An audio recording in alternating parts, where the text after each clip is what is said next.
Now, we have a ministry called MITI, the Ministry of Investments, Trade and Industry. It's not about trees, it's about investment, trade and industry. The current Cabinet Secretary is Kinyanjui. He's our next guest. Waziri, good morning. Good morning, and glad to be here to also connect with the public. Thank you very much. Asante for joining us. This is where we fix the nation, one conversation at a time, and this one is also a crucial conversation that we are going to have. As we welcome you into it, there's something that we normally do, which is welcoming our guests with a daily quote, and to hear your perspective of it. And Janet has the quote. Yes, I have the quote. This quote is by Trevor Noah. He's a globally renowned comedian, podcaster. He was the host of the Daily, I was going to say the Daily Nation, the Daily Show. And in his book, Born a Crime, he said, progress doesn't always feel like progress. Sometimes it feels like pain. I think the journey to success is laced with, very painful sort of steps, but eventually it will be successful. So I think it's the same as no pain, no gain kind of a thing. That's how I would look at it. Yeah, and I quite agree with it. Yeah, there's nothing for nothing. Yeah. Nothing for nothing. Politicians such as yourself, and Kwanza those in government, may carry that on and say, you see now the pain we're experiencing, our economy shrinking, not growing, not many jobs. It's pain, but it's something is cooking. Would you say the same? First of all, I think there's a mistaken perception that matters to do with jobs and everything can be solved overnight. There are serious underlying challenges, not just in Kenya, actually in the world, and Africa for that matter. For example, total population in Africa versus the world is 19%. But our contribution to global GDP is 2%. So 19% of the people contribute only 2%. And that simply means that the issue of value addition and industry is not there. We are basically not as productive as we should be. Now, issues to do with productivity need to be addressed with a long-term eye. I think that, to me, is the way I would look at it, and not just the symptom of there being unemployment. And that's why we are trying to address the foundational causes. People talk about, when they hear your ministry, investment, trade and industry, some of them will wonder, so why do you have so many long names, just the Ministry of Trade? What's the investment and industry aspect? I think today, different countries are trying to compete for what you call FDI, foreign direct investment, and these are people who are all over the world wondering where to set their next big factory in Africa, in Asia, and all that. So we needed to have a dedicated department that can do that. And really, this is total outreach, because global value chains are such that you want to be in Africa, you want to be in Asia, and all that. So you need a desk that can be able to get these people. That's what now we are calling investments. And we need to have very clear incentives. Why should they come to Kenya and not South Africa, and not Nigeria, not India? That's the conversation we answer, and articulating all the benefits that come with investing in Kenya. In the area of industry, I think this is what people have traditionally known, but I think industry is changing. It's not just the traditional form of industry, and therefore we need to align ourselves in the age of AI, in the age of outsourcing. So the industry is changing in form and shape, and therefore we need also to be on top of the game. And then trade is simply, I think, the least understood area. And traditionally, if you look at Kenya and also other African countries, trade was not a foregrounded kind of ministry. But I think if you look at what is happening in the US, they have actually raised this issue of trade to a level where it's actually the president himself who runs the trade agenda. And that just tells you that trade in a nation is actually the most powerful lever that can lift a country out of poverty. It is what gives you industry markets, it's what gives you young people jobs, and can change your fortunes in the long run. So I think it's really the most critical, if you ask me, of all the ministries. Yeah, we'll come to that soon. I want to see if we can go back just a little bit. There's been President Trump introducing a new wave of protectionism. There's been all of these developments that have happened over the last few weeks, one might say few months. Just describe for us what these sort of like highlights and perhaps surprises have been for you witnessing within your ministry. How have you reacted to them, responded to them? Just give us an overview of how you've been able to respond to some of these changes that have happened. Thank you. So I think the first thing is that the United States is not just another country. This is a superpower. They are very central to global trade. They are signatories to WTO. They are major funders to the UN. So whatever action they take affects almost everybody across the globe. And that's why April 2nd, what they had dubbed as the Liberation Day, was actually weighted across the entire world. And it has affected global trade. Obviously, the tariffs, as they were initially given, have since been rescinded for the next 90 days. Kenya was given 10%, which was actually the lowest band at that particular time. But we have also appealed against that 10% because we are not at the same level with many of the other developed nations, and conversations are ongoing. We have had visit with the Trade Department, what you call the USTR, which is their Department of Trade, and made our appeal that Kenya, because of our geopolitical relations with the United States and other areas where we cooperate, that we deserve better terms, not just on the tariff, but also on market access. And I think I can say we're having a very good response. And currently our foreign minister, PCS, Salim Davadi, is in the US to further these conversations. And I'm sure we'll be able to get what we're looking for because Kenya has a very strong case. But I think at the end of this, we must also say that our bigger challenge is even when you get these trade opportunities, whether it's in textile and food and everything, we have not been able to fully utilize. So that even anywhere at zero tariff, we were only able to utilize these opportunities to the extent of 15 to 20%. Yet we have high unemployment, we have all these issues. So the bigger issue is how can Kenya utilize these markets that we have created? And that's why it is very important to now have an engagement both with the industry, the financial sectors, so that after we create all this market, after we put all these efforts, we don't end up with a blank in terms of meeting those market demands. What's the impact, what's the direct impact of an introduction of a tariff to those that have been accessing the American market?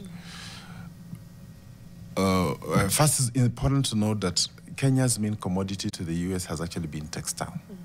And in the textile space, if the people you compete with, the nations you compete with to sell to the United States are selling at different tariff levels. Say one has a 40%, the other one has a 30%, and you're at 10%.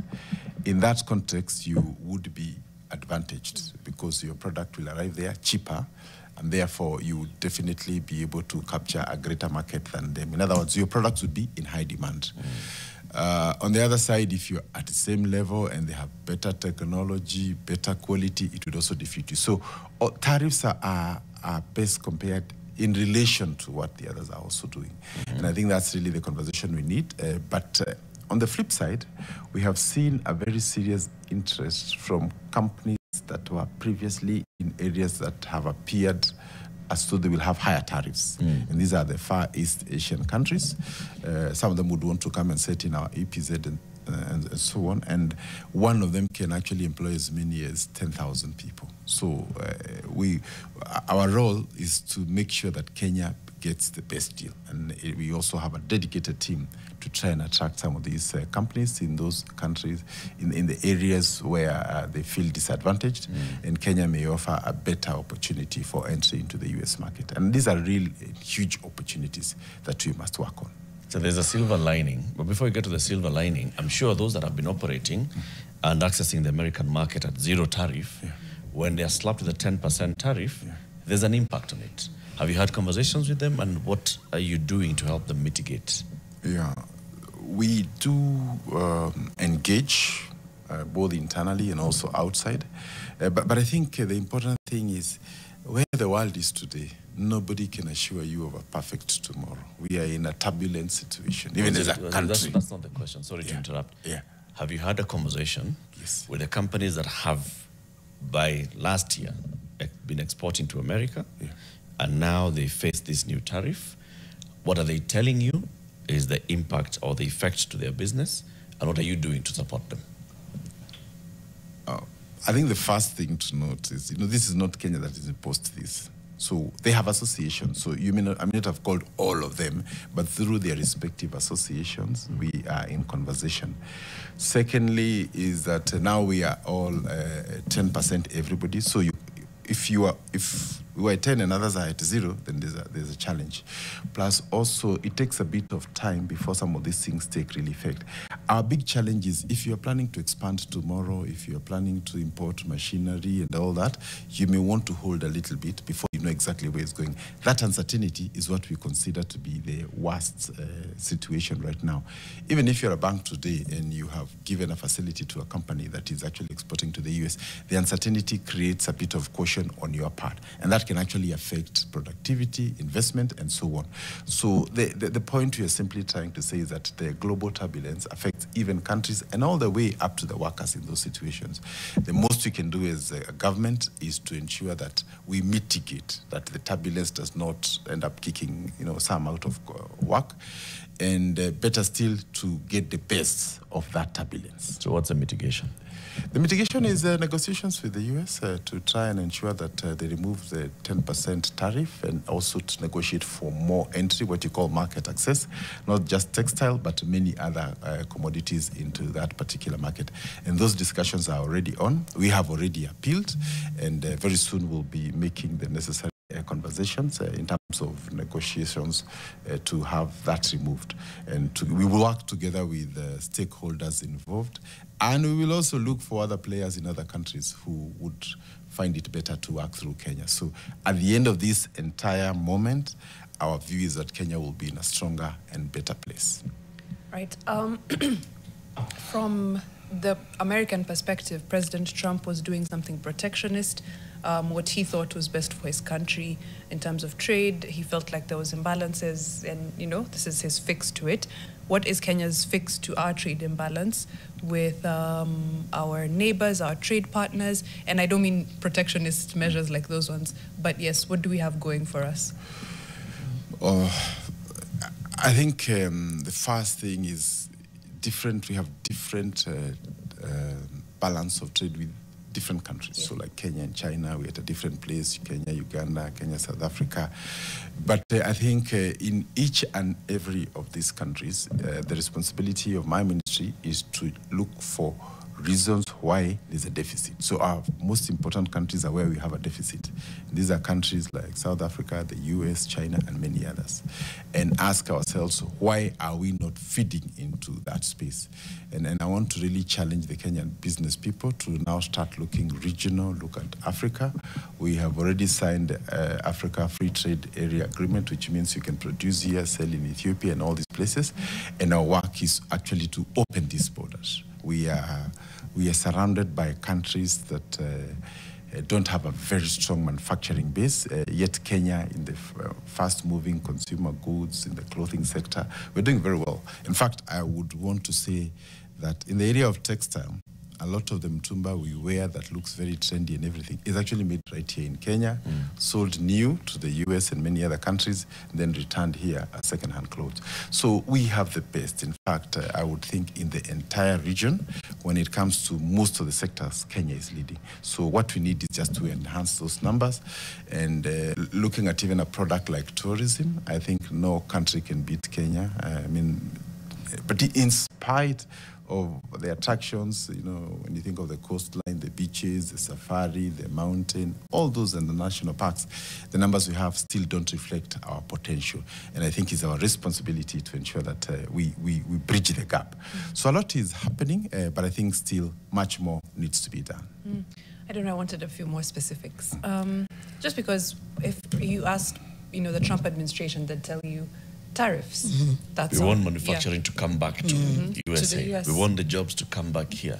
We want, that's why we're imposing all these tariffs so that we can encourage the factories to start operating from home. What are we doing? Yeah. Also, in terms of Kenya attracting that, Yes. so the first thing is to protect your own markets. So actually, what you call protectionism is not a bad thing. Actually, what Trump is doing is simply saying we won't allow everybody to invade our markets and therefore lose jobs. And Kenya is also doing as much with respect to that.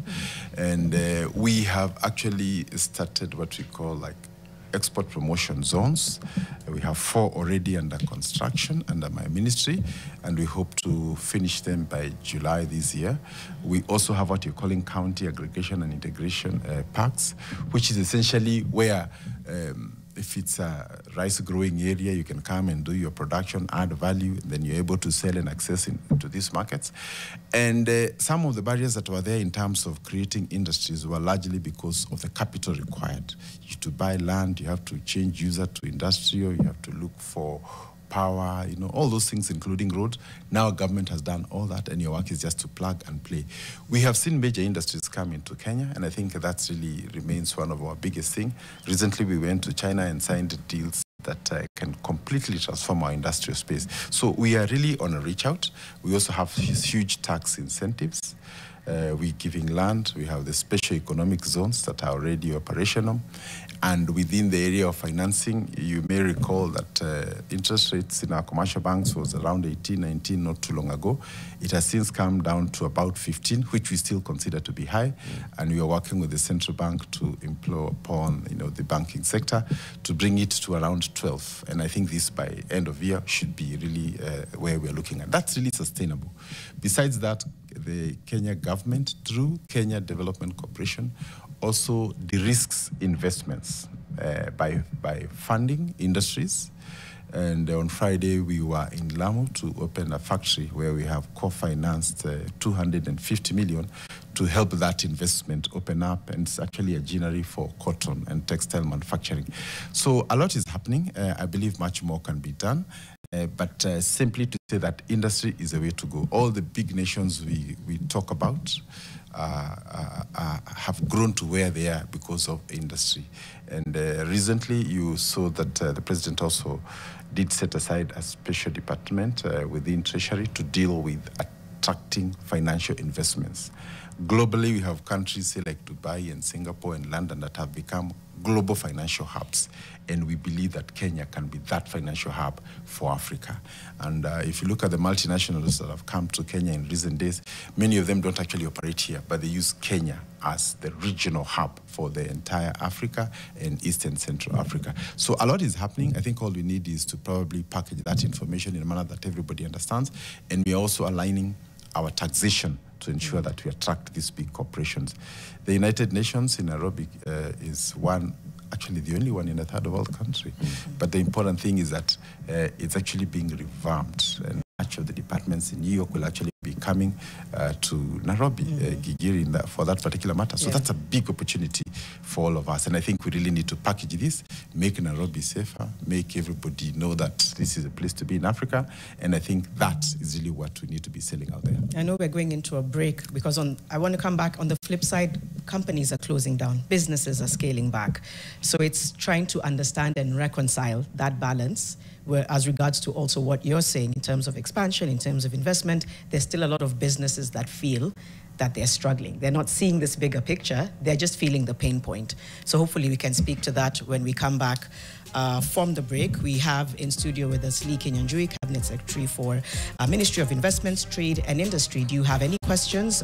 What are you going through? What are your lived experiences with regards to running your company or your business? Talk to us across our social media, and we'll try and sample some of that feedback when we come back. We'll be back after this break.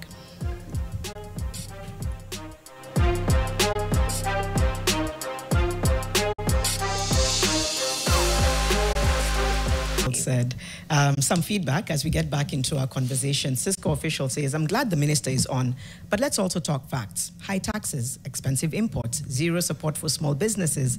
It's killing the youth hustle. When will the government prioritize us and not the big co-ops? right? We have Donald Lidambitsa, thank you for tuning in. Jerry Mutuma says, our local textile industry is collapsing due to high volume of Mutumba import. Please ask the CS the measures his ministry is taking to fix this problem. Lynette Njogu, good morning, fixers. Can CS Lee Kinyanjui touch on, is she saying small and medium enterprises? Special economic zones, SEZs. Right, okay. Where they are located, which ones are active, and how they can benefit local businesses or local, regional, international trade. You'll get into that, Waziri, as you respond on that. But the question that Janet, you asked as we went into the break, you're saying, so things are looking up. There are many industries that are, the president went to China, signed deals, and many who are coming to invest in the country, and so on and so forth. But businesses are also, companies are also closing down. You've even heard some of the commenters, the people who are on the ground in business, dealing with this on a day-to-day feeling. We're feeling the pinch, whether it's the cost of materials, whether it's the cost of doing business, whether it's the cost of taxes. But most importantly, those that are closing down, even in light of those that are expanding, scaling, and opening up. Speak to this difference. Well, I think it is true that there are challenges. And I think the first challenge I would pick is just a cash crunch, that there's no liquidity. And it is for that reason that we've really been trying to work with Treasury to ensure that government pays its debts, its pending debts, whether it's to contractors and suppliers. Because if assuming 100 billion is owed to people out there, that money, if it was in circulation, it will go to a butcher, it will go to clothing, it will go to a fuel dealer, it will go to everybody, because we all get to pay everybody. So I think that, to me, is one key challenge. I am happy that we did factor part of funds for correcting this situation, and I think the sooner we do it is part of this budget. But more importantly also is to request, including counties, let us not incur debts we are not able to pay, because we are actually literally sending people to their early graves. So that to me is really a big issue. And when you're owed, you're therefore not able to pay your school fees, you're therefore not able to pay your rent, and so people get into a full mood. So I think the point is, let's live within our own means and ensure that that does not happen. However, I think it is not possible to look at where the nation is from just one perspective. That's not a good thing, but what are we doing about it? And moving forward, how do we? So I would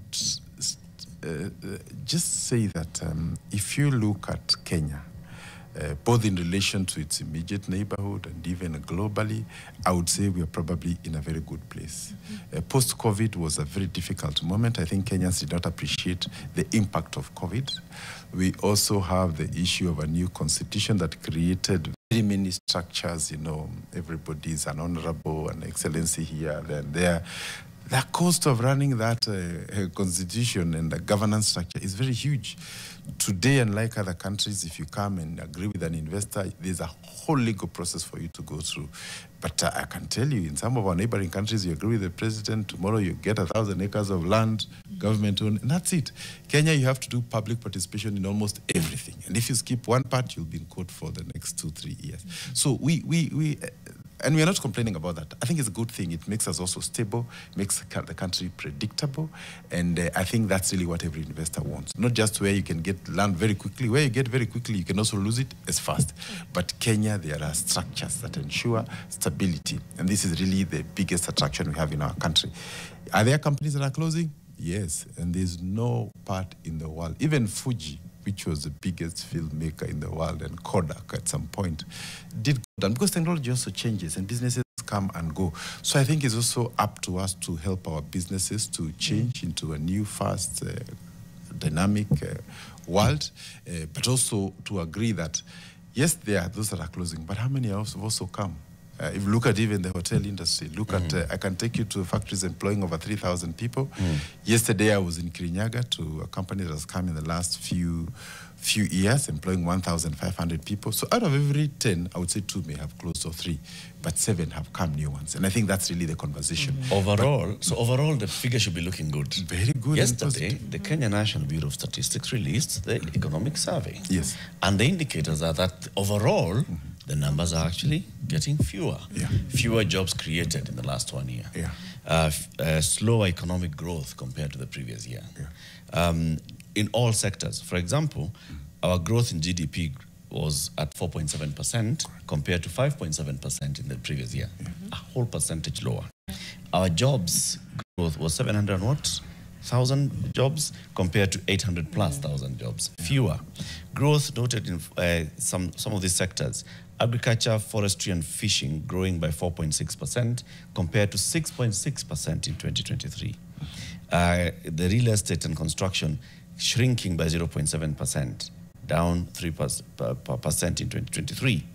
So overall, Waziri, is that our economy is not doing as well. Yeah. Our jobs are not doing as well. Yeah. The number of companies that may have come in compared to now the ones that have been here for long and have been surviving and understanding, many are shutting down. Talk to the Kenya Association of Manufacturers. Our growth in the manufacturing sector is shrinking. So overall, Waziri, I put to you that we are not doing well.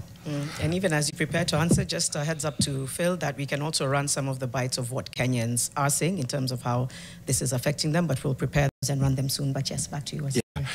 So I think I did say that Kenya is not an island. Actually, this year we were talking of a near global recession. Global, not Kenya. COVID actually ended in 2022. So the post-COVID effects were actually there until sometime last year. The aviation industry, 2022, was almost coming to its knees. The hospitality industry was coming to its knees. This is the year now when we are seeing tourism going back to pre-COVID sort of numbers. So I think also it's also good to look at these things in the context of also where is the world and how is the world economy also performing. Because we are not an island.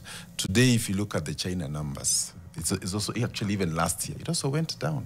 So I don't think it is possible for us to expect Kenya to hit 10 when the global slowdown arising from different aspects, the war in Ukraine and some of those things that also made the cost of living high are there. Secondly, also, I think because of digitization, which is good and also sometimes not too good. How we capture data, for example, there has been underreporting. Because if you, for example, today say, I make 100 tables, KRA will want to know, have you paid for the 100? So sometimes there's underreporting because people also believe and think that if you accurately report what it is, you'll have challenges. You'll have to pay more. This is not to mean that there are no challenges. There are challenges, but I think our responsibility is to help companies in Kenya to do even the best in the turbulence that is there in the world. And I want to also submit that the industries, as we probably knew them 10, 20 years ago, are not necessarily the way they are today. Look at Konza City, and I think it's an area we would want to invite. Kenya is a leading player in the ICT sector, not just in Kenya, but also in the broader region of Africa. ICT penetration, very high. Our young people are really leading in the region. So again, the industry, if we just perceive it as one big go down with a chimney and smoke, then we'll be losing the bigger picture of how employment is. I want to push back on that a little bit. We are growing in the ICT sector, have been consistently for a while. That can't be taken away from us. But when I look at companies, for example, that have shut down, even with all the other factors that we've considered, the near global recession, coming out of COVID-19 and its effects, there's still some things that ideally, were it not for a problem with the ease of doing business, they would have probably continued to thrive. ShopRite, Choppies, South African companies that have closed down. GlaxoSmithKline, which is a pharmaceutical company. Medicine is medicine regardless of, the time or, the economic situation. Game stores, I think another South African company. Cadbury, a lot of these are fast-moving consumer goods. Procter & Gamble, Reckitt and Benckiser, Colgate, Palmolive, Betin, BetSafe. Some ceased manufacturing, some retained only marketing and distribution. So they didn't exit the country completely, but they seized their manufacturing here. That speaks to me to an ease and a cost of doing business problem, not so much the economic times, because to move your operations somewhere else requires massive investment, meaning you're looking long-term, thinking that I will recoup my investment at some point. It's more expensive for me to stay here than it is for me to move my entire operation to a different country. Yeah, that might sound to be the case, but let's take the area of healthcare or pharmaceuticals. You see the traditional pharmaceutical companies that were selling the original drugs are facing very huge competition from the generic space, because if you go to the pharmacy and you're told this drug is 2,000 and the other one is maybe 250, most people go for the one for 250. And that simply means that the big global pharmaceuticals are having a very serious competition from the companies that are producing generics from India and many other of these countries. So those other smaller ones doing the generics are the ones that are running the day. So if you see, therefore, such a big one shutting down, it's not just in Kenya. It means globally they are under a very serious threat. Then secondly, because of competition from markets that were previously not, they are still like in the area of healthcare.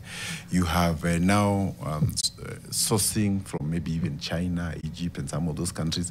Some of these companies previously had a near monopoly in this space. In fact, if I ask you, a few years ago, you would never find a made in China vehicle here.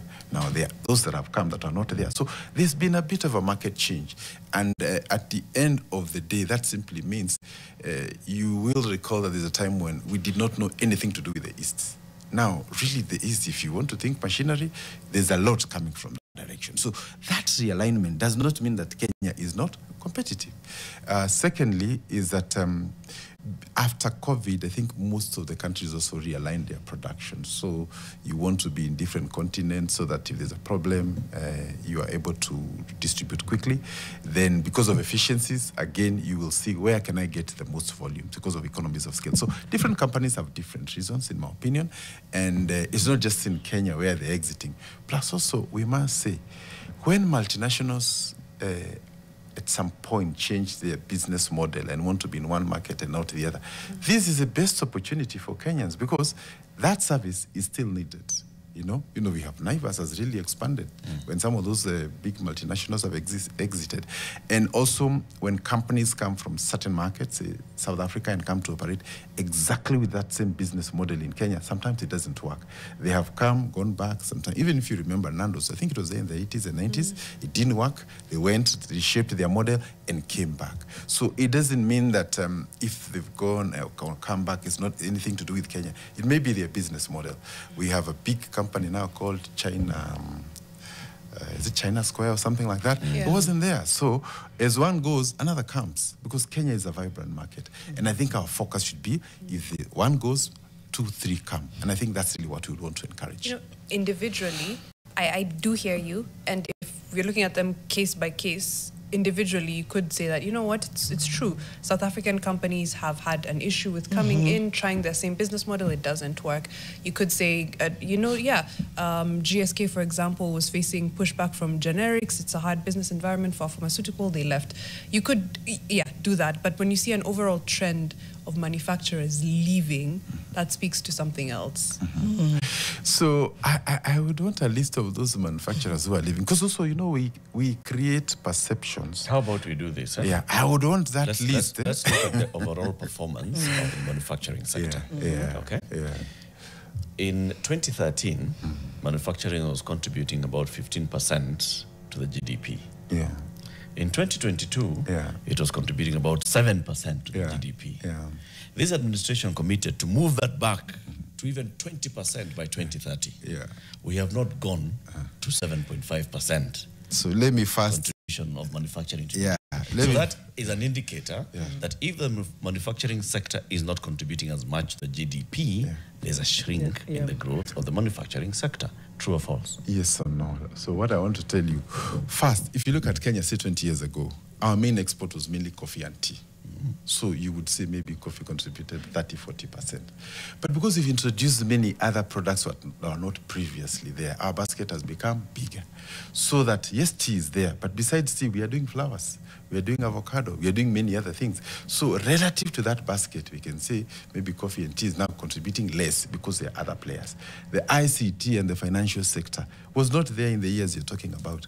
We have Safaricom now going even up to Ethiopia. It's actually a major player there. So all these sectors now are a key player. Before, Kenya was primarily industry, coffee and tea. Now we are saying Kenya is a diversified economy. We are not just looking at the traditional exports that we used to have. Just for your information, we are the 4th biggest producers of cut flowers in the world. About 40% of what we produce in Europe, if you go to Europe, 40% will have come from here. That was not there many years back. So we're saying our basket is diversified. So when you hear one probably is not as high as it was, it's because we've introduced other aspects, including the ICT space. We was not there the 15, 20 years you're talking about. So Kenya, and that's why you find, even when you have a problem with one aspect, the economy is still vibrant.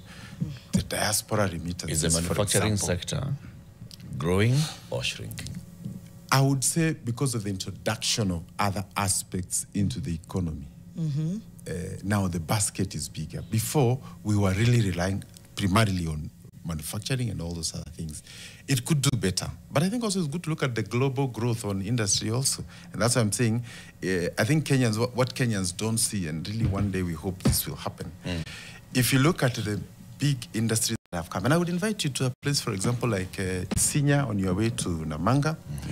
We have one of the biggest factories set there in the last 5 years. And they are producing tiles. They are currently commanding over 40% of the East African market. This was not there a few years back. If you look at the area of steel and cement, Kenya is the biggest player in the region. So I think Kenyans must also learn to appreciate what it is they have at home. You know, and I don't realize that until when I go to other places. It's true. The Vision 2030, what is the vision? Vision 2030 aims to transform Kenya into a newly industrializing middle-income country, providing a high quality of life to all its citizens by 2030 in a clean and secure environment. Newly industrializing middle-income economy. Are we newly industrializing? Are we industrializing? Because our vision is to be an industrial hub for this region. You even talked about we are so good, we are competitive industrially, locally. Are we growing industries? We are growing industries, that I can confirm. 2, it is not, it's a journey. You know, I think I would want you to go to any of our East African countries and you go to their supermarket. You will see Kenyan products. Even if you go to Dubai today, you'll see unga made right here. So I'm saying it is not something that we were to achieve. Within the larger East Africa, Ethiopia was the biggest economy. Just last week, you know, I'm sure you have seen that Kenya has overtaken Ethiopia. I think that's not a conversation Kenyans want to hear, you know. But it is true. GDP. In GDP growth? Yes. Our currency in the whole of Africa is the best performing currency. All these currencies in the world were knocked by over 50% in value, including the rand, the Egyptian currency, the Ethiopian currency.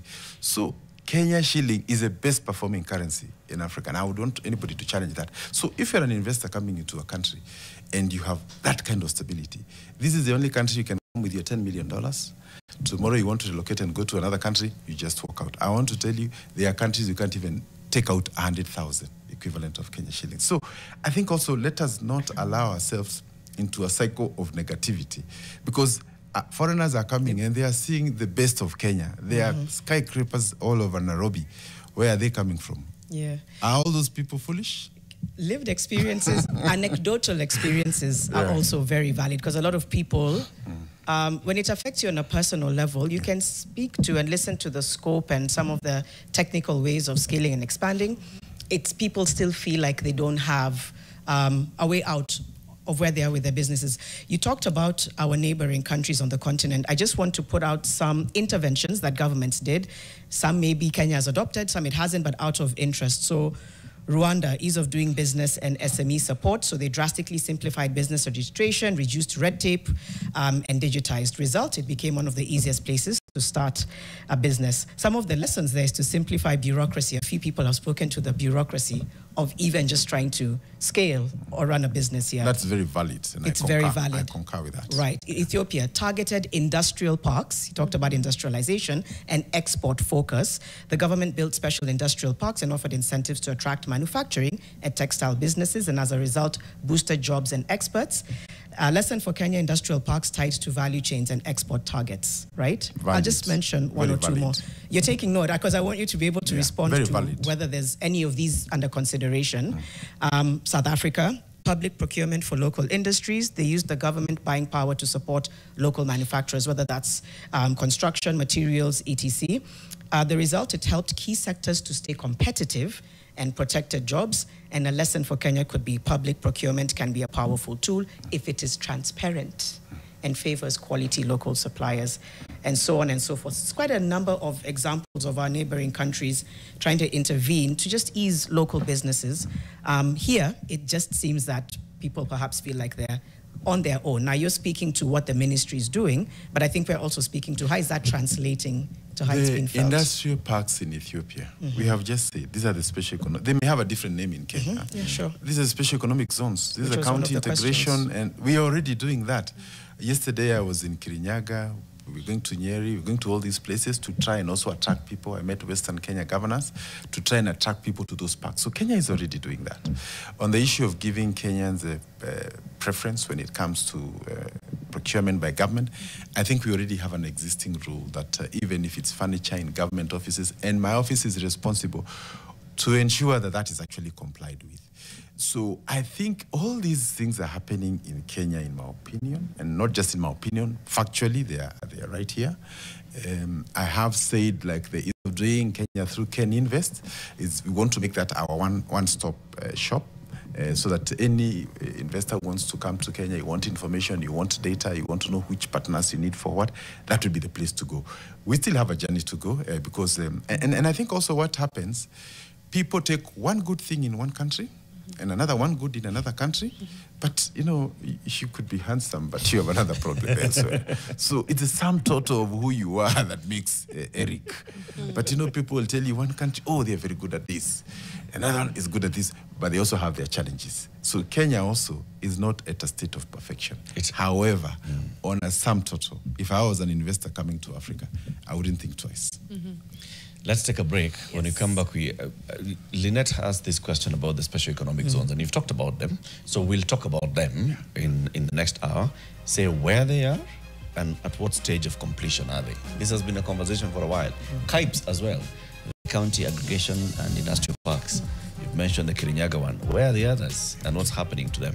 Let's have this conversation with the Honorable Kinyanjui, Cabinet Secretary for the Ministry of Investment, Trade and Industry in the next hour. You can ask all your questions on Facebook, on YouTube, on X. We're live streaming the show everywhere. We'll also open the phone lines at some point and sample what people are feeling. There are those who say, let's talk about the small business. You're talking about big billion business people coming here. How about the small ones who could grow and be the ones that are going to other countries? Back in a moment.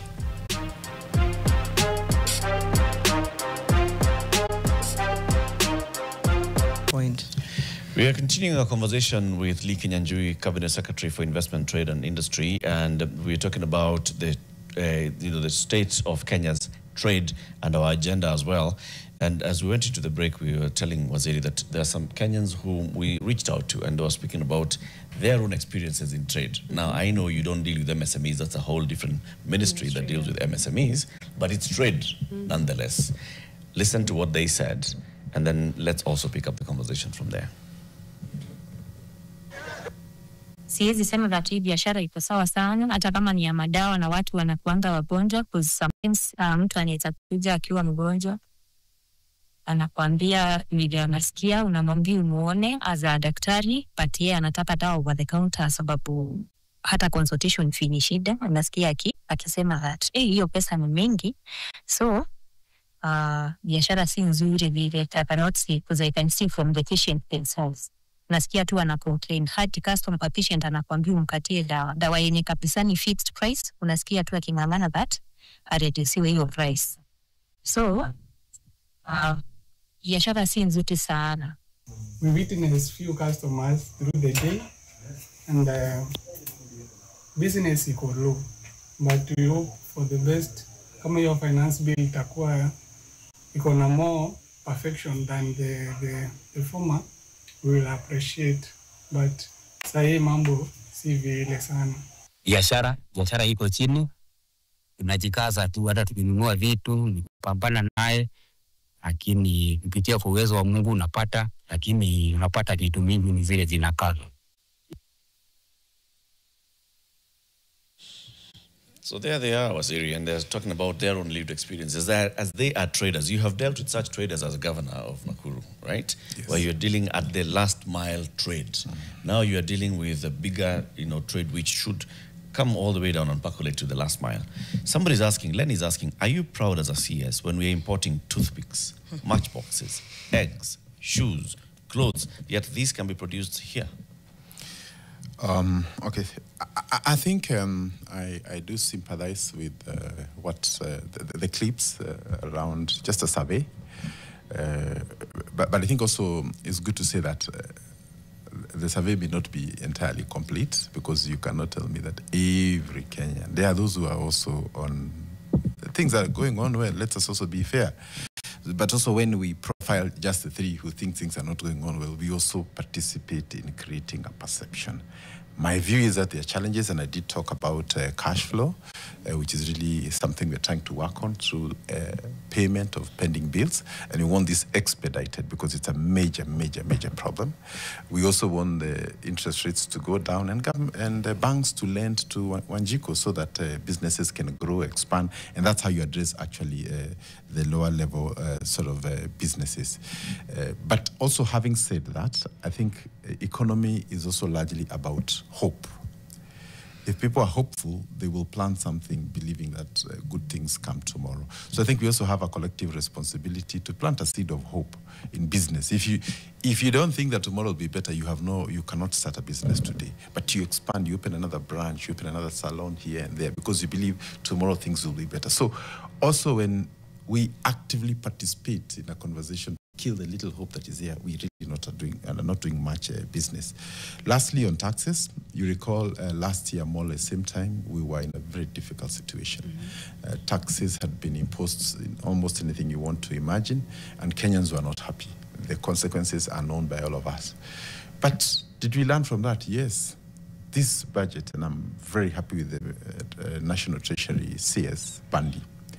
The proposals are very friendly, not just to business, but to the country at large, especially on issues that touch on Mwananchi. At best, they have remained where they are. Our belief is that in the coming years, we'll start seeing them coming down. So I think also having a budget that is sensitive to some of those situations for business people, small or big, also gives hope that we can move forward. You will recall also more or less 1 year ago, the Kenya shilling was at 160, 170 to the dollar. Now it's at 130. Interest was in the 19 heading to 20. Now it has come to 12. We are not there, but are we going in the right direction? In my answer, the answer is yes. And I think much more needs to be done about this. We need to really talk to banks to lend more to small businesses. We need to give training to small businesses also on how to manage themselves in a difficult situation. And as we all know, businesses are not easy. They are not meant for everybody, but we have to train them, avail the capital, make sure that there are no multiple licenses from counties and national government, and make the information accessible to everybody. And I think these are the measures, because there's no one single thing you can do, and you wake up in the morning, the whole economy is working. Good. It's a journey. Right. Sorry, I wanted to just pick up on one of the lady who was interviewed. Actually, she is a pharmacist there, and she spoke of bargaining with people, and they need the medicine, and they're trying to just get a better deal, trying to refer them to a doctor and saying, could you go get a consultation and come back with a prescription? And they say, can't afford that. Speaks to the cost of healthcare. Yesterday, we spoke to Edgar Odari, who is executive director at Econews Africa, about the UAE-Kenya trade deal, the comprehensive economic partnership agreement. He spoke about market exclusivity, which was a really big red flag, especially when it comes to the issue of pharmaceuticals. Does that deal grant the UAE market exclusivity? Obviously not. I think first let me address the issue of the lady who talked about medical that thing. I think it's true that Kenyans have a huge health burden, and even back in my home, there's always be a harambe of somebody who has to seek medical, and that is a national problem.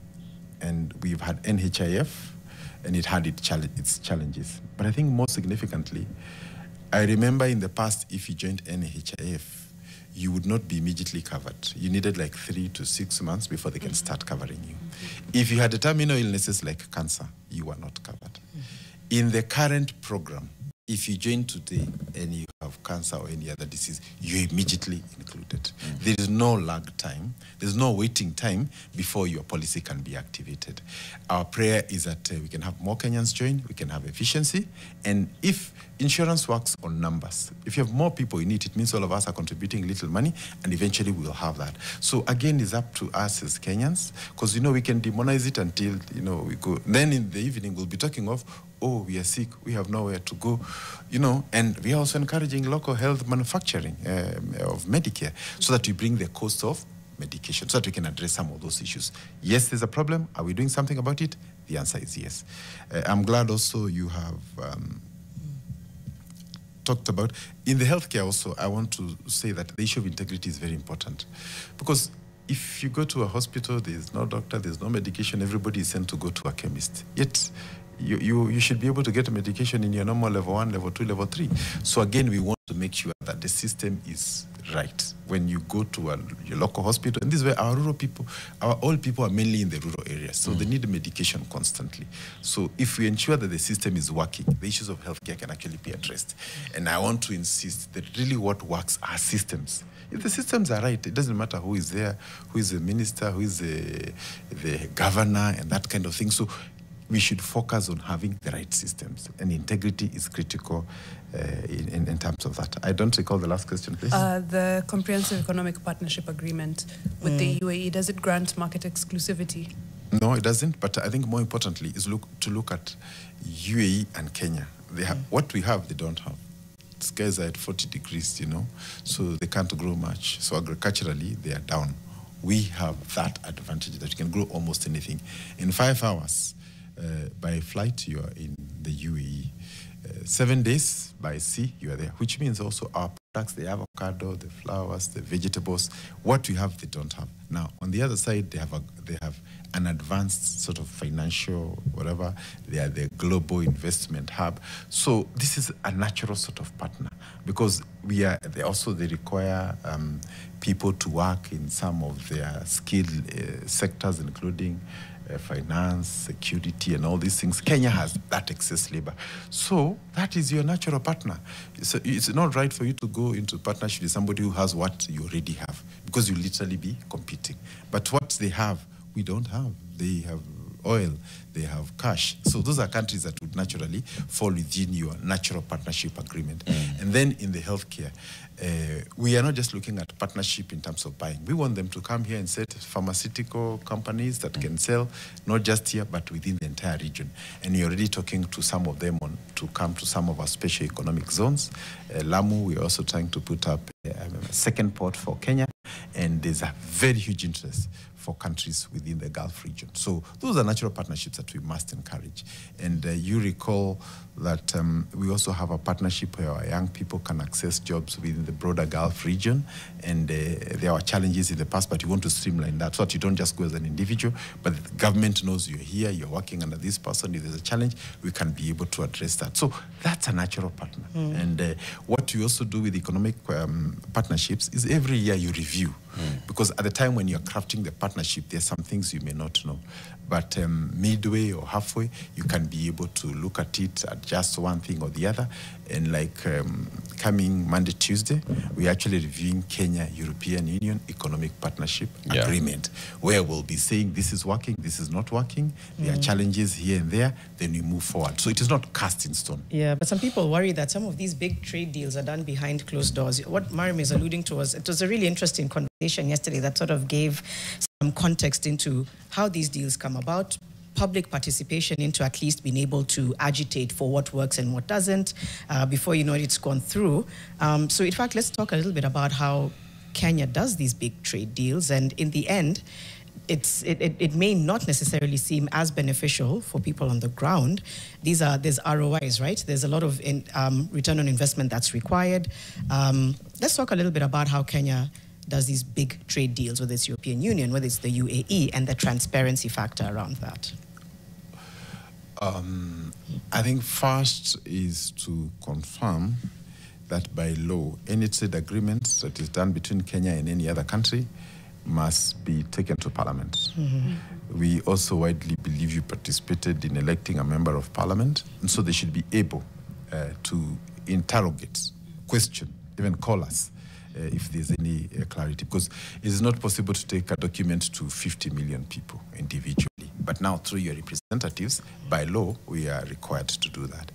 Then secondly is that the ministry always engages what you call stakeholders. So for example, the case of the US, our export there is textile. So we'll definitely have a conversation with them together with all other stakeholders who are involved in it. So I want to say the issue of public participation cannot be talking to 50 million people because it's not possible. But even in a forum such as this, we are also engaging the public.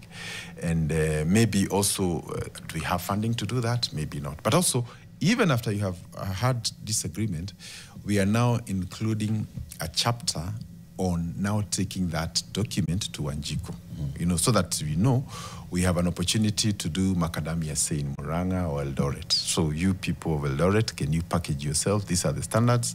This is the quality required of you. This is the certification required of you. This is how much you need to pay.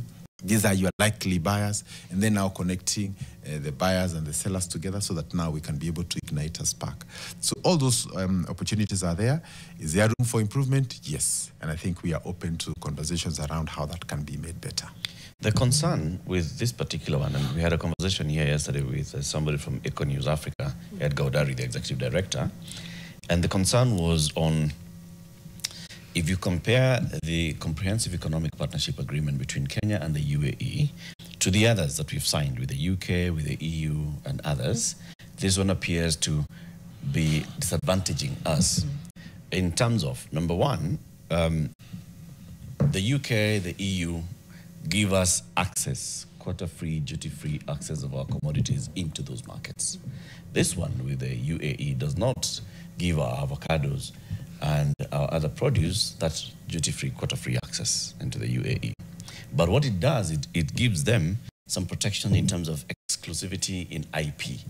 And this is where now the concern was coming. When it comes to IP, and you've just mentioned about some industries that are in the pharmaceutical sector from there coming to invest here and so on and so forth, the exclusion is that they would say that we have the IP for this, and so anybody else who's selling generics and all, you cannot sell in this market because we have signed a deal with Kenya. And therefore we lock out competition or cheaper drugs for Kenya.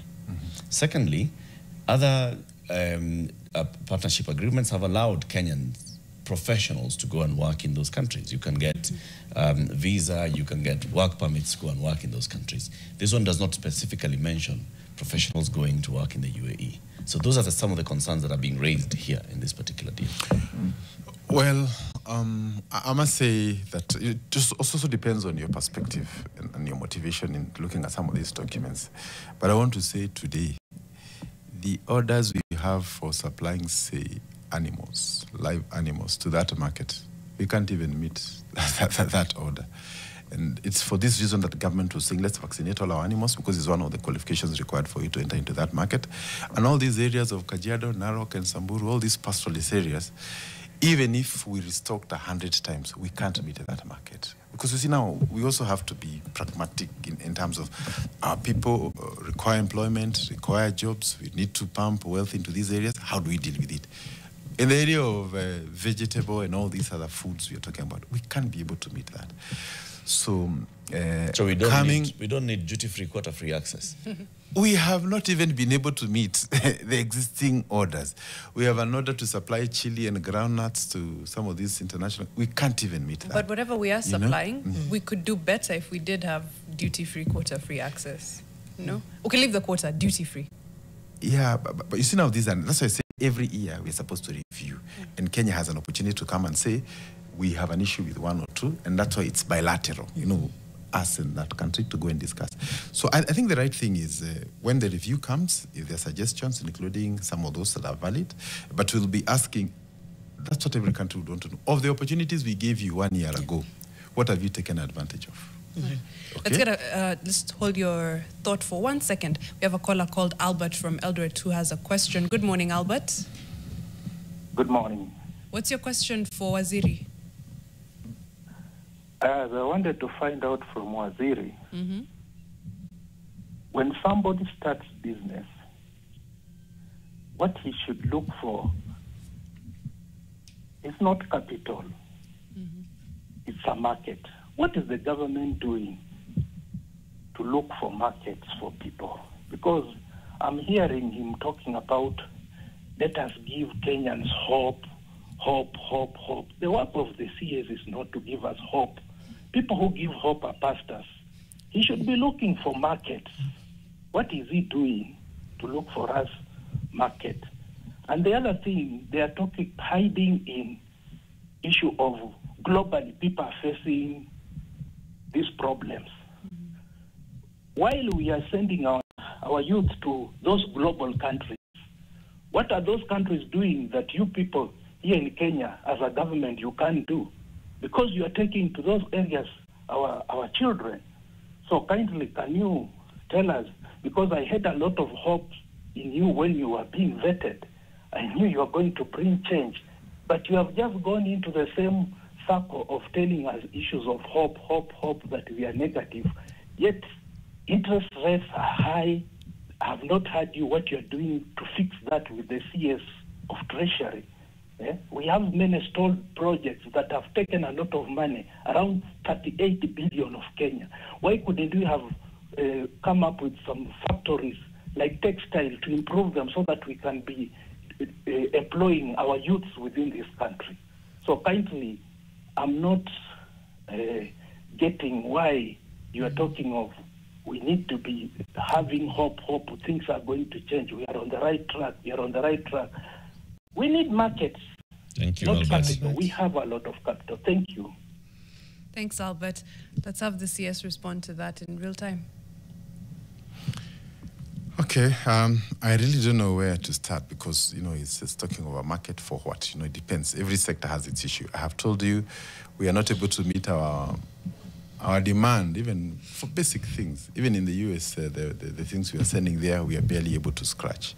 In the nuts, in the edible oils, all that. So you can't talk of a market without specifying which market or the quantum you're thinking. It's also the Ministry of about all of them. Trade, Industry and Investment. Yeah. What's happening on the last two to Facilitate so that we can meet this demand. It's not just the trade bit. Yeah, so I think first, you said, why are we sending people outside, like the diaspora people? An example. You've said we cannot meet our livestock export demand to the UAE. Yes. Okay? Yeah. What has the Ministry of Trade done to organize our livestock market locally so that then we can properly send our meat and live products to the UAE? Compare this with Ethiopia, that has negotiated such deals with the UAE and Saudi Arabia, where they've come back and organized all the way to farmers. So farmers know you are basically rearing that kid to become 9 kilograms of a goat, and then the female goat shall be taken, or the male goat shall be taken to the market, go to Saudi Arabia. Is there any such organization in Kenya that would then facilitate so that our large livestock traders are easily accessing the UAE market? Okay, so I think that's valid. The point is, once this agreement with UAE, for example, was signed early this year, so you're basically talking about 3 months.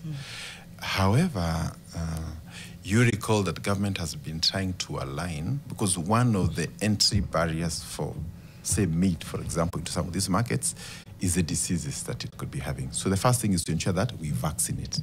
The second one is market awareness, which we have done. The third one is to ensure that now people now commercialize their agriculture. And for that reason, the government, through my ministry, has negotiated for a line of credit to facilitate what we are calling the livestock value chain. So there are companies we have granted 100 million, 200 million, 50, 20, depending on your need, to do what? Maybe a slaughterhouse, have a feedlot, and feedlot is where you buy animals that are not so strong, you feed them, make it, then you sell them. And they're doing very well, some in Narok, some in Kajiado, and many others. I think the gap that I see very clearly is an informational gap, where we really need now to go out there, and you don't need to own 1,000 cows for you to participate in this conversation. So we should also have what you call aggregators, where I go and buy from, the other smaller farmers, get 100 or 1,000, then you're able to sell. And the funding is actually very critical because sometimes in international trade, you may not get your money immediately. Maybe you need to sell it, then in a week the money comes, but there are guarantees and all that. The second issue that maybe we would want to look at is in every trade agreement, there must be an attempt to bring that discussion to the lowest level, to these cooperatives, to SACCOs, to the gentleman who has just spoken here, so that out of the many things that are available, they can pick that which they consider to be useful. And I think we will do much more to disseminate this information. On the issue of diaspora, why we are allowing Kenyans to go and work there, and whether it's a good thing. Now, I think the whole world, there are Koreans in Kenya, there are Indians in Kenya, there are Chinese in Kenya. So likewise, there's no problem with Kenyans in China, Kenyans in America, Kenyans in Dubai, Kenyans. It's a global world. And if you have a skill that we may have a surplus here, but is much needed in another country, there is nothing wrong. So diaspora is a key instrument in any country that can uplift us. Let's expound on that after this call. We have Leah. You said, Phil, from Nairobi. Good morning. Do you have a question for Waziri this morning? Yes, good morning. My name is Leah, just as it said. I have a question for the CS regarding the companies in Dubai. Go ahead. I've been there for close to 20 years in Dubai and interacted with the health industry. And what I realized is that most companies in Dubai who run the health sector are mostly from the UK, but they do have 50-50 shares with the local sheikhs in Dubai. And so most of these companies are Germany and UK that bring the health system into UAE. So when the CS tells us that they're going to bring the health sector into Kenya, it's actually taking the share out of the locals, which is UAE, and bringing their 50% share into Kenya, which they probably will be left with the 25%, and the 50 still remains with the EU. And so why would Kenya not go directly to Germany or to UK and get that investment instead of having to go through UAE? Is it so hard to penetrate Europe, or are there demands for Kenya and Europe that Kenya cannot go directly? So this, for me, I would like to know, which companies are these in Dubai that Kenya is calling to invest in Dubai, in Nairobi, or in Kenya? Thank you. Thank you. That's a great question, Leah. We'll have the Waziri answer that question in just a minute. But for now, let's go on a break. Our number remains 0719-038-858. If you have any more questions, call us after the break. Hashtag is Fixing the Nation NTV. Put all your questions on our comment sections. YouTube, Instagram, Facebook, kila mahali basically, where there is a connection. We'll be back in a minute.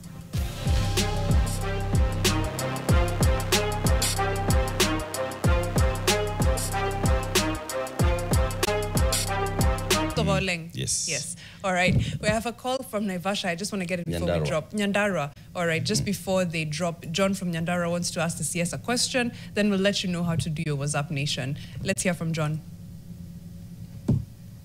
Hello. Good morning. Good morning, panel. How are you? Very well. Thank you, John.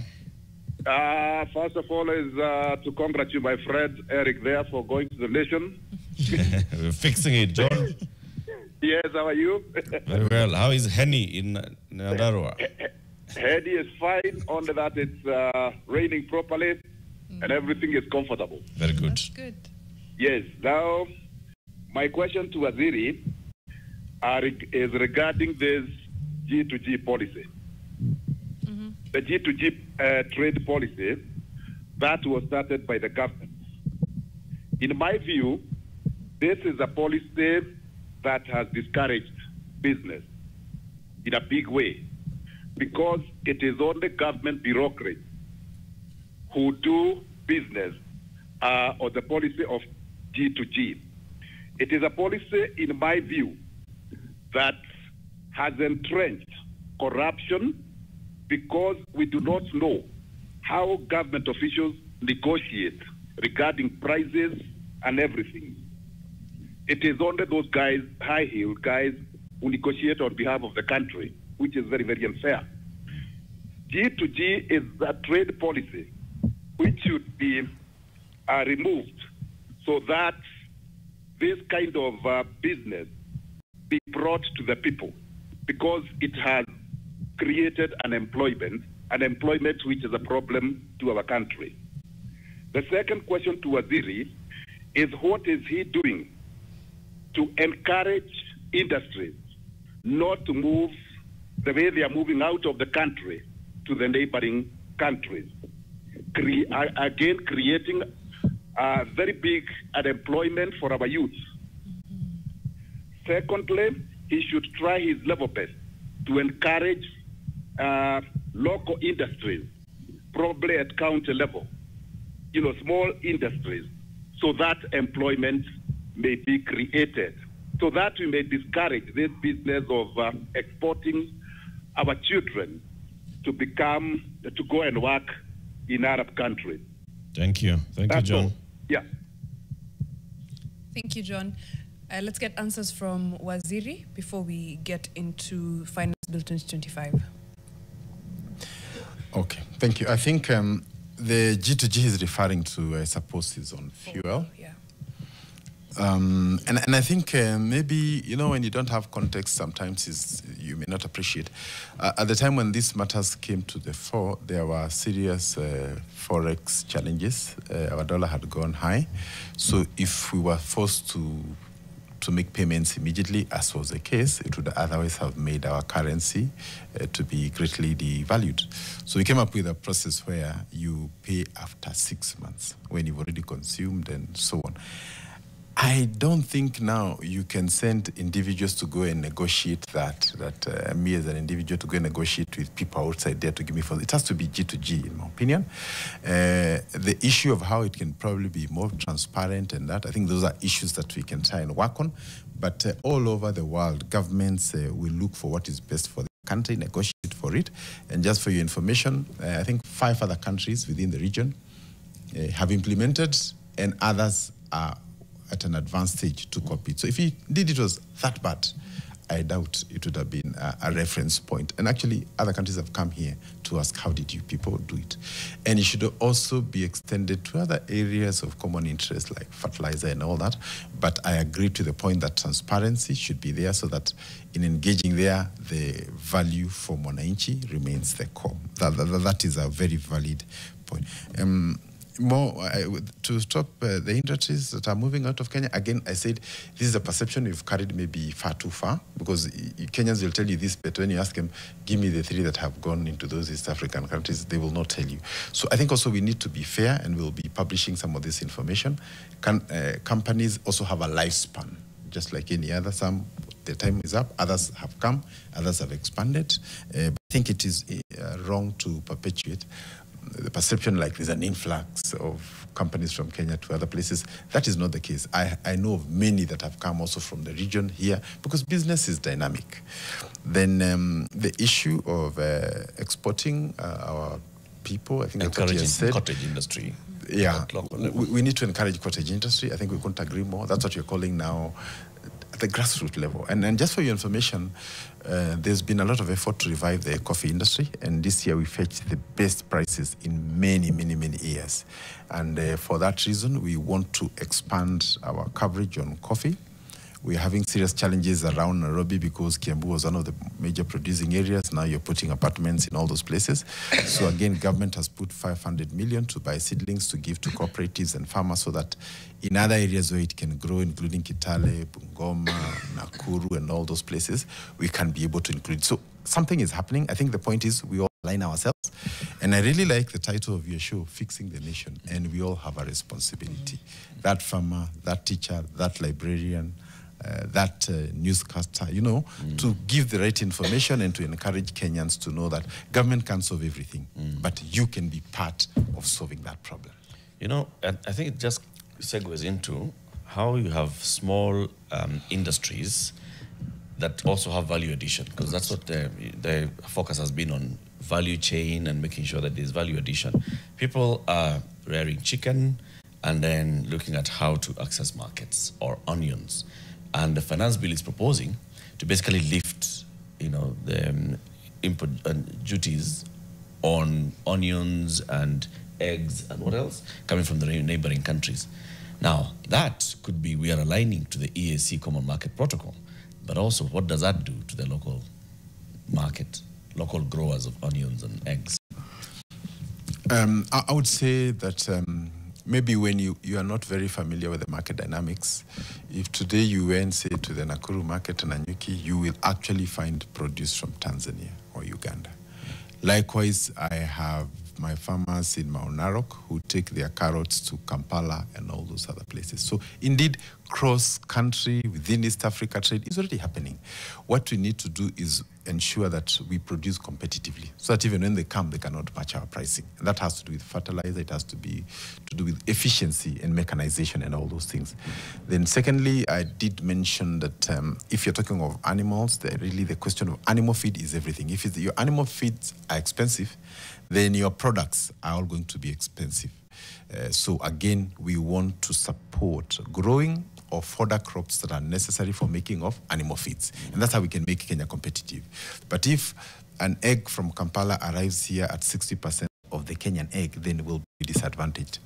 Where we think that those products are coming to flood, there are instruments to ensure that we manage that process. But right now, we don't have a crisis. And as we open, it's normally both ways. They open this, we open this. So what you have supplies, you're able to sell, and so on and so forth. So it's a good conversation, but if there are challenges of oversupply or killing our industries, we are always there to respond to those issues. We've seen, and I know there's a ministry in charge of East Africa and regional development and the MSMEs and also Ministry for Agriculture, but yours is trade, right? And you're looking at the Kenyan trader.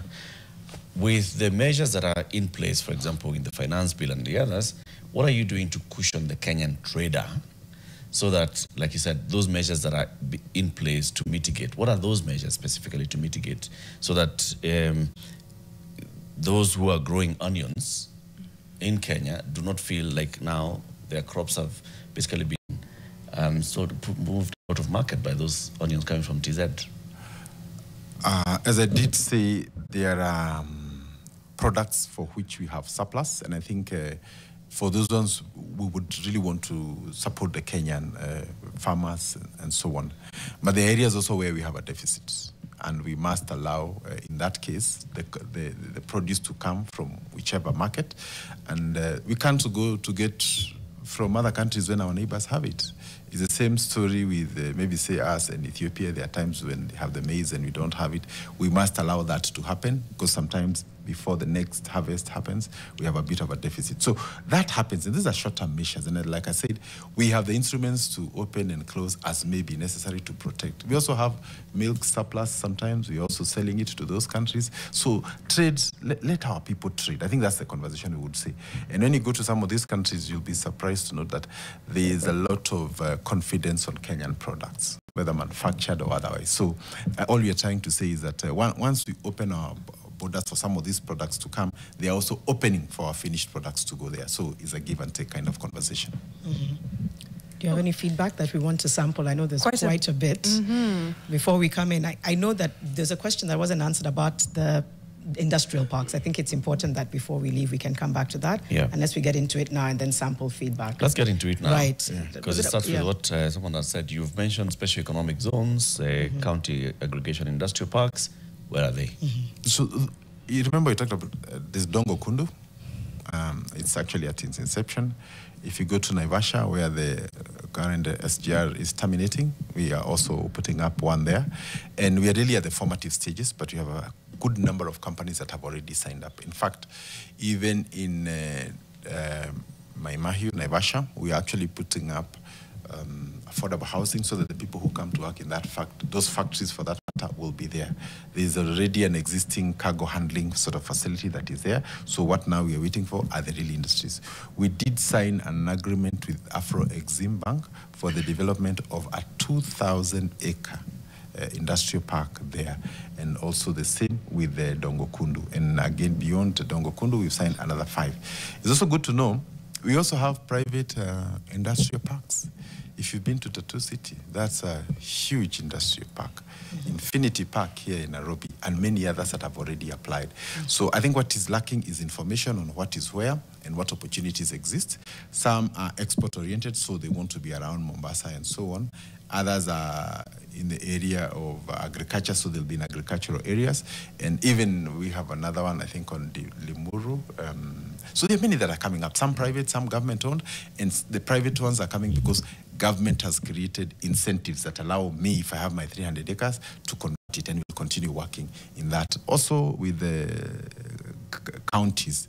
So the CAIPs are basically an alignment of government policy. We set aside 500 acres or so, set industries. We have one in Busia, we have Kakamega, we have Eldoret. We have like 13 that are at an advanced stage, and we hope some of them will be completed within this year. Like I said, they may be called different names in different countries, depending on what they are, but the point is, it's like all industries congregated, given incentives, given support, and they're able to employ and plug into the economy. How can an ordinary trader in Kenya take advantage of a CAIP? When any of these CAIPs now is completed, how will it benefit Kenyan business people? Thank you. So one of the biggest challenges we have found when you're thinking of the export market, volumes are key. So you cannot, for example, take one pickup all the way to DRC. So we need like the 40, 50 farmers to be able to aggregate, maybe process, package, and then we can send a whole trailer now to go to DRC and take that particular commodity. So this is where now cooperatives will come and say, they take a part of the CAIP, and now we all know, us who are producers of groundnuts or meat or whatever it is, we all deliver there. Then every Tuesday or every day, it is ferried to that respective market, depending on where it is. Areas like cold rooms. If, for example, you're a chicken farmer and we are 50 of us, we would otherwise all be expected to have cold rooms, so that if you slaughter your chicken and you're not selling today, it doesn't get you. So again, that is a heavy cost on every farmer. So we will put what you call like cold rooms. So you can come and hire whatever per day, put your 1,000 chicken there. Once you get the market, you can come and take it, pay your fee, and then you go. So we are also reducing what you call the setup cost for farmers, and also reducing what do you call this? Not just the capital, but the post-harvest losses that we have seen in the past. So farmers, cooperatives, you can come buy groundnuts, make your peanut butter, package it. We'll also have packaging sort of facilities there. So it's really an opportunity for everybody. If I'm in packaging, I would go there. If I'm in cold store, value chain, I would go there. If I'm in transport, to collect and transport to whichever markets, I would also go there. And also now for people who would want to source these products from outside the country or even locally, they know if I go to Nakuru, this is where I go and get everything. And in all this, I thought to ask, because we were talking about bureaucracy, etc., business, companies, I think KEBS, I think KRA, and a huge, I think, pushback is how KEBS, for example, either really slows things down or matters of corruption. That's part of the bureaucracy bottleneck. All this also starts with people being able to have ease, whether it's a small-scale trader, whether it's a business person. How are you speaking to that? How are you easing those bottlenecks? Because I'm sure you've heard about them as well. Yeah. So I think these are what you call, like, KRA is really about taxation. KEBS is on standards. So KEBS has a very critical role, because as we trade, nobody will buy a product that has not been certified. So if you're selling, say, to Uganda, Tanzania, they'll want to see, have you been certified in your respective country? So they play a very good role. Their work is to make your product standard specific, and also, more importantly, to facilitate that. If there are challenges both in speed or anything around integrity, I think those are areas we want to really work on. But that mark of standard becomes very critical in the international business. And we will do much more, actually, to open more offices and so on, so that whether you're in Busia or Lamu, you can have some of those things sorted out. On KRA, I think also the same should be done. To streamline taxation, everybody should know this is what I need to pay, reduce the human interface, because that's where some transactions could happen. But I think also to urge all of us that when we all comply, things become better, so that we don't have a few people paying taxes and many others escaping, and in the long run, we are not able to move forward. If there was higher compliance, actually our tax rate should go much lower. But the few who pay end up paying for many more who probably don't pay. So I think we need a conversation around that, increasing the base and compliance, and also on issues around integrity, which is really not a KRA issue or a KEBS issue. It's actually a Kenyan problem, and I think people, you'll have a windscreen that you probably require 3,000 to fix. You don't fix, but you're ready to pay the same 2,000 in way of a bribe. So these are issues that we really need, and they really talk to the core of who we are as Kenyans. Right. There's a comment from Lenny which speaks to your answer on exporting labor. He says it's laughable, the answer regarding the export of workers. Do Chinese, Indians, Koreans, etc. work as housekeepers, bawabus, or whatever? They come here as engineers, doctors. Now we have plenty of those. So he's speaking to the trade imbalance, if we are to call it that, as far as what we're bringing in is, people who are highly skilled, very qualified, but we have those same qualified people within our ranks. What we're exporting is often, quote unquote, cheaper labor, and sometimes problematic. So it is, a trade imbalance, if we were to call it that. And then there's also the issue of, what are we doing to, build our industry so we don't have to export so much labor. We do live in a global village, but it seems that from a policy perspective, it's almost a push to have people leave the country because we're not able to offer them gainful employment here.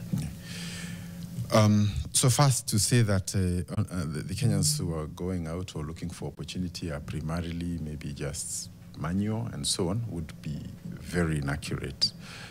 I've had opportunity to go to most of these countries, including in Europe, and we have Kenyan engineers.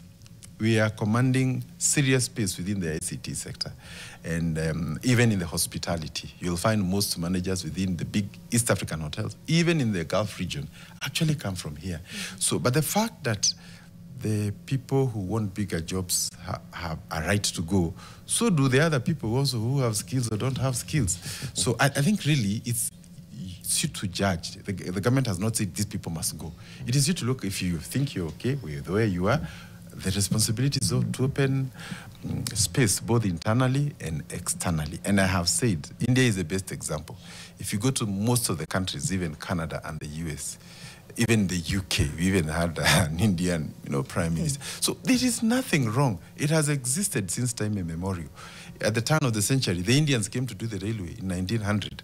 If this kind of conversations existed then, the Indians would not even have come here. So there is nothing wrong. Kenyans, as long as you look, if you want to come back home, you're more than welcome. If you want to build a nation from whichever part of the world and still remember east or west, home is best, you're most welcome. So I think we need to stop looking at ourselves inwardly. We're in a global village. And I also want to say we need to treat our foreigners well so that our daughters and sons who are also out can have the same treatment. And Kenya has a very good reputation that we interact and live and coexist with anybody and everybody well. So they're also respected very much. Okay, segueing a bit, do you have any gubernatorial aspirations for 2027? I think the time to review such decisions haven't come. But just like you said in your title, we can fix the nation from any seat, even as a watchman, as a driver, and I still hold that to be the way. There's a problem in Kenya that people are always looking for the next job. They get this job, but even before they have sat on it, their most important job is the other job. Then they get that one, they want the other job. So you never quite do what you're meant to do. So I think my brief now is how to make Kenya competitive, create opportunities. When there are challenges on trade, industry, and investment, I'll be there to solve those problems. I cannot assure you that they won't be there, but when they come, we'll be like the firefighter. We'll sort it. Where are you politically? Before, in the run-up to the election, you were not in Kenya Kwanza. Now you are in the government, part of broad-based. Where do you belong? Are you in Kenya Kwanza? Are you in UDA? Are you in Azimio? Where are you? Is this part of fixing the nation? Yes. Yes. Yeah, I'm asking that question because I think the first agenda in fixing this nation would be to depoliticize. Civil servants should not be seen in the perspective of, ODM or Kenya. I wouldn't ask you to. That question I wouldn't ask to any of the three PSs. Those are civil servants. I serve. You are a state officer. Yes. Where are you politically? I am serving the government of President William Ruto, but I am not there politically. You know, I'm not you won't see me in rallies and that kind of thing. I am here to fix a job, you know, and maybe just to be candid, I believe that the most important matter now is to fix these issues, to help the president. He can do as much, but he also have a role that he can do it. And the more we politicize things, the more one says, I'm in this party, then everybody now starts to see you in the lenses of, oh, you're bad or you're good because you're in this party or the other party. And I believe Kenya is a great place without the politics. So I think we need to really fix our politics, if you ask me. And people, especially in the civil service, because I would want to see myself as such, our role is to deliver to every Kenyan in every corner of this country. And that cannot happen when elections are 2.5 years, and you would imagine that elections are coming tomorrow. So I'm here to serve the government, the president, and we shall do the best within our abilities. We want to be the hummingbird. Our beak may be small, but we want to deliver. Okay. So how did you join the government? Did the president call you and approach you directly, or did he approach you through your party leadership? Because in forming the broad-based, for example, he approached the leadership of ODM, and ODM has publicly said, we donated our experts into government. Who donated you into government? I'm a self-donor. I mean, would you want to imagine that having been in parliament, having been government before, they don't know me. You know, is it possible that the president does not know that there exists a person like me? So I think the point is, when you're forming government, even myself when I was at the county, you look for people who have the skills, the attitude that can help you solve a particular job. So in that headhunt, you know, our name comes up. They ask us, are you ready to serve your nation? And our answer is yes.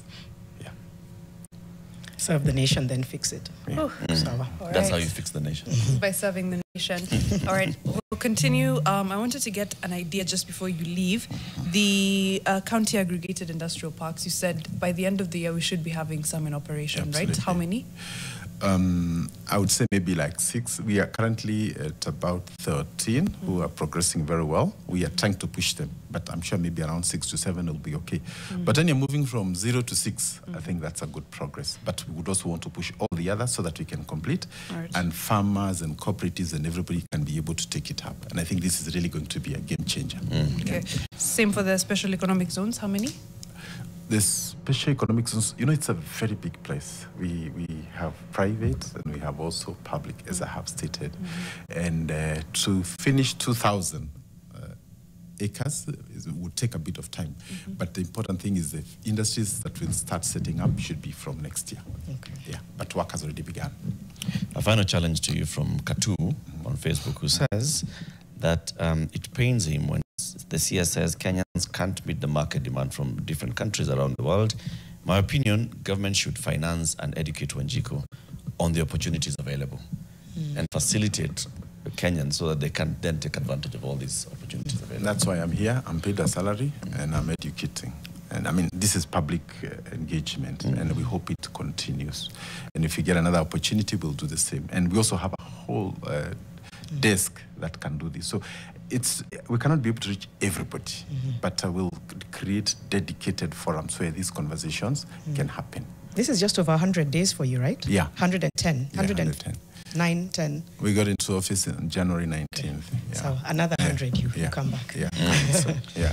Lee Kinyanjui, Cabinet Secretary for Investment, Trade and Industry, has been our guest. Thank you very much for joining us. Keep it here for more conversations.